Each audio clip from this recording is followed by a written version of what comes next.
नमस्कार दोस्तों, मैं अंकुर उपाध्याय स्वागत करता हूं आप सभी का आपके अपने YouTube channel share market analysis में। दोस्तों, काफ़ी सारे लोगों के सवाल जो हैं वो आईटी स्टॉक्स में चल रहे हैं, लेकिन मैं अभी आप सभी के साथ जो बात करने वाला हूं वो विप्रो के बारे में बात कर रहा हूं, यानी आईटी से विप्रो के बारे में बात करेंगे।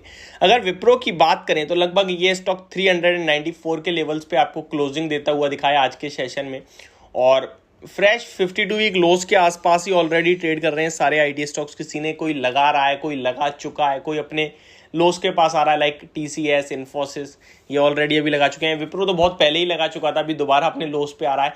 तो ओवरऑल सारे एडजस्ट हो गए हैं, यानी सबने 52 वीक लो लगा दिया है, सारे के सारे ऊपर से अच्छे खासे करेक्टेड हैं। अगर विप्रो की बात करें तो 739 का इसका हाई है, उसके सामने अभी आपको 394 पे मिल रहा है। और ये वही स्टॉक है जिसको 650 में पब्लिक दबा के लाइन लगा के खरीद रही थी, कह रही थी भाई किसी भी भाव पर मिले हम तो खरीदेंगे।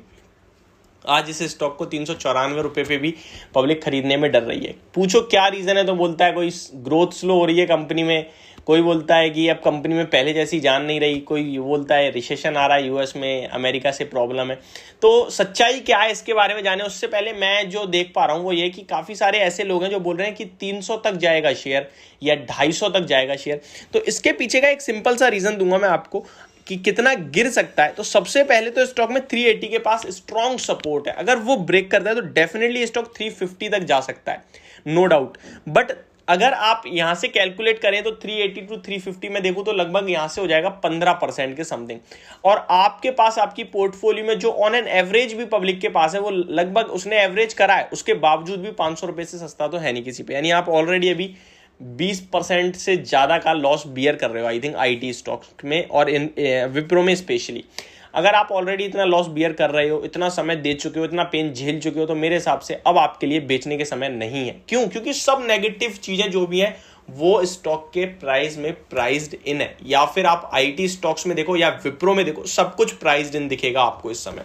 स्पेशली जो मैं ये कहना चाहता हूं वो ये कहना चाहता हूं कि जो गिरावट होनी थी, जिस रीजन से होनी थी, वो रीजन आ चुका है और गिरावट चल रही है मार्केट फ्यूचर को डिस्काउंट करने के चक्कर में, और जो कि कर रहा है। यूएस में रिसेशन है या फिर आएगा नहीं आएगा वो हमें नहीं पता, लेकिन आएगा इसके डर से ही आईटी स्टॉक्स में ये हालत हो रखी है आपको देखने को जो मिल रही है। मेरे हिसाब से ये समय स्टॉक में बिकवाली करने का नहीं, खरीदारी करने का है। अगर आप इस स्टॉक के वैल्यूएशंस देखें, आप इस स्टॉक को देखें, तो आपको कोई दिक्कत दिखेगी नहीं। जो कह रहे हैं सेल्स ग्रोथ है या पहले जैसी जान नहीं रही, वो बिल्कुल बेफिजूल की बात है मेरे हिसाब से।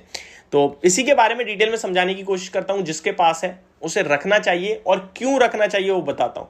दोस्तों, वीडियो को आगे बढ़ाने से पहले आप सभी से एक रिक्वेस्ट है, जो लोग चैनल पे पहली बार आए हो प्लीज इसको सब्सक्राइब कर लीजिए, नोटिफिकेशन बेल आइकन दबा दीजिए ताकि मार्केट से रिलेटेड हर खबर आप तक पहुंचे सबसे पहले।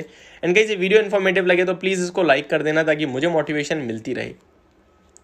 शेयर की बात करूं तो लगभग 2,16,000 करोड़ की कंपनी है ये, और इसका मार्केट कैप लगभग मोर देन 3 लाख करोड़ तक पहुंचा था, लेकिन अभी तो काफी करेक्ट हो गया है, तो मार्केट कैप भी डाउन हो गया है। बुक वैल्यू पर शेयर स्टॉक की 119 रुपीज पर शेयर की, जिसके सामने स्टॉक आपको अभी 400 के भी नीचे आता हुआ दिख रहा है, यानी ऑलमोस्ट 3.5 टाइम की बुक वैल्यू पे मिल रहा है। यार इतना सस्ता है, ये एक सेकंड लार्जेस्ट आईटी कंपनी मेरे हिसाब से आपको मिलनी, सॉरी थर्ड लार्जेस्ट आईटी, तो बहुत ही ज़्यादा आपको रीजनेबल प्राइस पे मिल रही है। अगर आप यहाँ भी बेचेंगे तो शायद आप कभी खरीद ही नहीं पाएंगे। देखिए, स्टॉक का प्राइस गिर रहा है, कितना गिर रहा है वो हम नहीं बता सकते, लेकिन वैल्यूएशन वाइज स्टॉक कंफर्टेबल है ये बता सकते हैं। अभी कंटिन्यू प्रेशर बियरिश माहौल में गिरता बिकवाली आती रहे तो स्टॉक तो डेफिनेटली गिरेगा, बट जब वापसी होगी ना तो वो बहुत शार्प होगी, आप खरीद नहीं पाओगे, इतना समझ लीजिए। रिटर्न ऑन इक्विटी 20% से ज्यादा का है अभी कंपनी का, बहुत अच्छा है। रिटर्न ऑन कैपिटल एम्प्लॉय 21% का है। डिविडेंड यील्ड 2% के समथिंग की है, और लास्ट ईयर तो कंपनी ने 4.5% के डिविडेंड पे करा है, तो वो बहुत ही अच्छा है। अगर कंपनी की बात करें तो ये पीयर कंपैरिजन में 18 के पीई पे आपको मिलता है। I think among all IT stocks SCL tag 18 से भी नीचे आ गया, हालांकि बाकी सारे में आपको सबसे सस्ता यही दिख रहा है। एससीएल टैग तो 17.91 के पीई पे मिल रहा है, तो वो भी बहुत सस्ता मिल रहा है आपको। इसके प्रॉफिट की बात करें तो जो लोग कह रहे हैं कि प्रॉफिट स्लो हो रहा है, मैं उनके लिए बोलूंगा लास्ट जून में जो 2021 में प्रॉफिट था वो 3000 करोड़ का था, 3200 करोड़ का।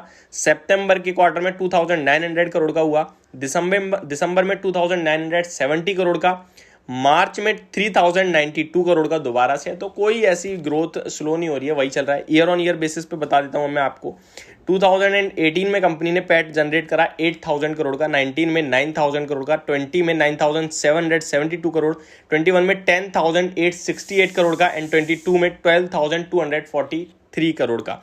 तो ओवरऑल देखें तो 10% टू 12% की ग्रोथ कंपनी में चल रही है और वही मुझे लगता है आगे भी चलेगी। एंड कंपनी का मानना भी ऐसे ही, डबल डिजिट में हम ग्रोथ करते रहेंगे।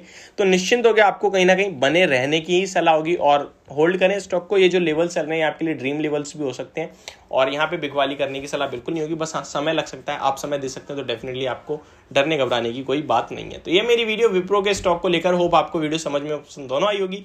Thank you so much for watching this video. Have a great day guys.